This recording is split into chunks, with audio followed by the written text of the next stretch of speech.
Foucault foi um dos importantes filósofos franceses do século XX, da segunda metade do século XX. Ele nasceu em 1926, morreu em 1984, então a produção dele é uma produção muito marcada nos anos 60, 70 e 80, mas é um filósofo que, a partir da filosofia, lidou com temas que não eram temas comuns na pesquisa filosófica francesa do século XX. O pensamento do Foucault na década de 1960 é um pensamento no qual ele vai trabalhar com a questão do saber, a problemática do saber.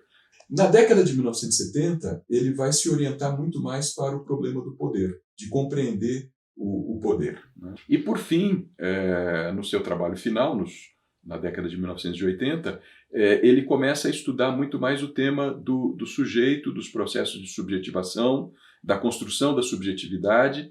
É um tema que ele encontra quando ele está escrevendo a história da sexualidade, quando ele está fazendo pesquisas, porque ele vai estudar a antiguidade grega e a antiguidade romana e as origens do cristianismo, tentando entender, né, como é que esses povos antigos se relacionavam com a sexualidade, para que a gente pudesse entender como é que é a nossa própria relação contemporânea com a sexualidade. Então, nessa pesquisa que começa no âmbito do poder, né, da sexualidade como uma relação de poder, ele acaba se orientando para esse processo de construção do sujeito, e o seu trabalho na década de 1980, ou nesses 4 anos da década de 1980 que ele vive, muda completamente de figura por conta dessa temática do sujeito.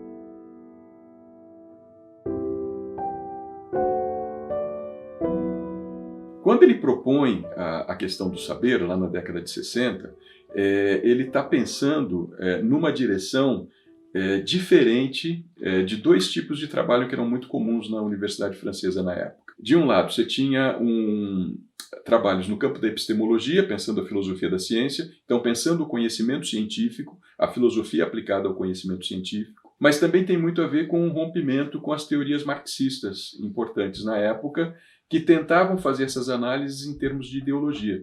O Foucault se recusa também a fazer análise de tipo ideológico. E ele propõe essa relação saber-poder justamente como uma forma de analisar como é que o saber produz poder e como é que o poder produz saber, e isso não tem nada a ver com ideologia como os marxistas pensavam na época. Mas o que eu acho interessante destacar é que Foucault constrói uma visão do poder que é muito diferenciada da teoria clássica do poder, né? Porque a gente costuma, na filosofia política, pensar o poder dentro da teoria geral do Estado. E o Foucault o tempo todo se coloca fora dessa questão, pensando as relações humanas como relações de poder, né? Ele vai dizer que o mais fundamental nas relações humanas são justamente as relações de poder, porque as relações de poder estão em todas as nossas relações. E, por fim, a questão dos processos de subjetivação, o Foucault vai pensar o sujeito como uma produção histórica,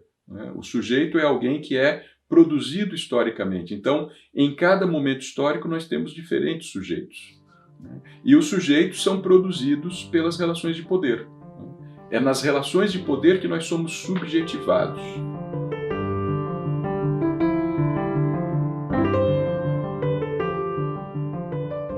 O livro do Foucault em que a gente mais encontra um trabalho sobre educação e especificamente sobre a instituição escolar é Vigiar e Punir, que é um livro de 1975, que curiosamente é uma história das prisões, né? Vigiar e Punir, o subtítulo é a História da Violência nas Prisões. E o poder disciplinar, então, é um poder que vai se constituir nas instituições. Vai se constituir nas instituições prisionais, mas em outras instituições que o Foucault chama de instituições de confinamento ou instituições de sequestro, né? Então, os indivíduos são colocados dentro de uma instituição, dentro de uma prisão, dentro de um hospital, dentro de uma fábrica, dentro de uma escola, né? E é nessas instituições que o poder disciplinar funciona, porque o poder disciplinar é um poder que se exerce sobre o corpo de cada indivíduo. Ele não é um poder coletivo, ele é um poder que se exerce de forma individual, no corpo de cada um. O Foucault, nesse livro Vigiar e Punir, ele vai dedicar pelo menos um terço do livro para estudar a instituição escolar. Por quê? porque a instituição escolar é aquela que mais universaliza o poder disciplinar. Então, quando ele vai estudar a constituição do poder disciplinar, mostrar como funciona esse poder agindo sobre os corpos de cada indivíduo, é a escola que o Foucault estuda. Curiosamente, é nessa obra, cujo problema de pesquisa são as prisões, que o Foucault mais fala da escola, né? E é a nossa fonte principal para dialogar com ele, entendendo a instituição escolar como uma instituição disciplinar, né? Como uma instituição que serve para nos educar, mas esse nos educar significa nos fazer ter acesso a conhecimentos, mas também ter acesso a uma série de tecnologias que agem sobre os nossos corpos, disciplinando os nossos corpos.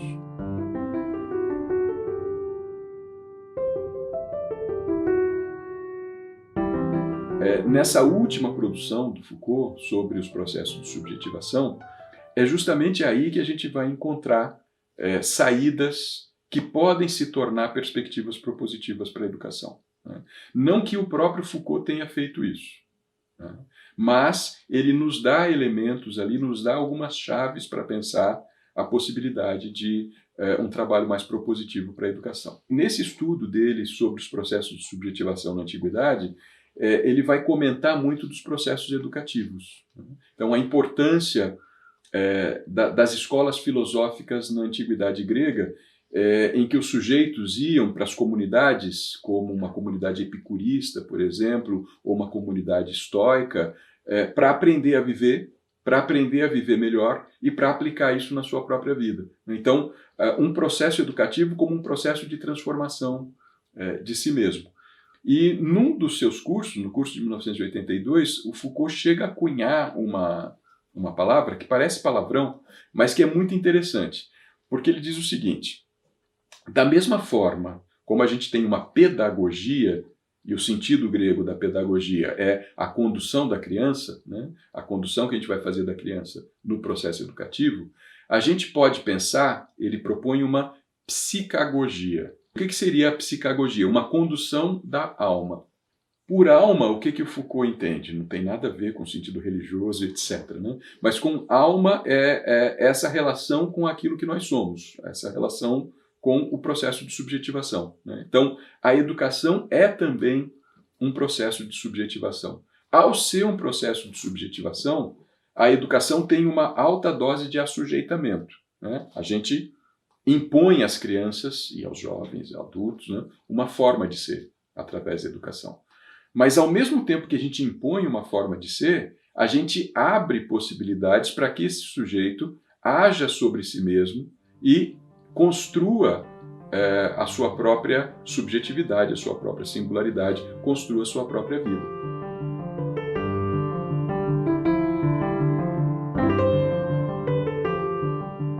Eu acho que é incontornável Vigiar e Punir, né, que é a obra do Foucault, onde ele vai trabalhar as questões da educação. Então, se alguém quer conhecer um pouco de como Foucault pensou a escola, a parte sobre disciplina no livro Vigiar e Punir é fundamental. E, por fim, para entender os processos de subjetivação, isso é mais difícil. A gente também tem os cursos do Foucault, onde isso acontece, e aí, fundamentalmente, os cursos de 1980 até 1984, sendo que talvez o mais interessante deles para pensar isso seja o curso de 1982, que está publicado com o título A Hermenêutica do Sujeito, no qual Foucault estuda o conceito de cuidado de si, né, e que teria, então, relações com essa perspectiva da educação, e que é também nesse curso onde ele fala em psicagogia, como eu comentei antes, né. Para uma obra que trate mais diretamente do Foucault na educação, a gente tem um livro muito importante aqui no Brasil, que é de um colega do Rio Grande do Sul, Alfredo Veiga Neto,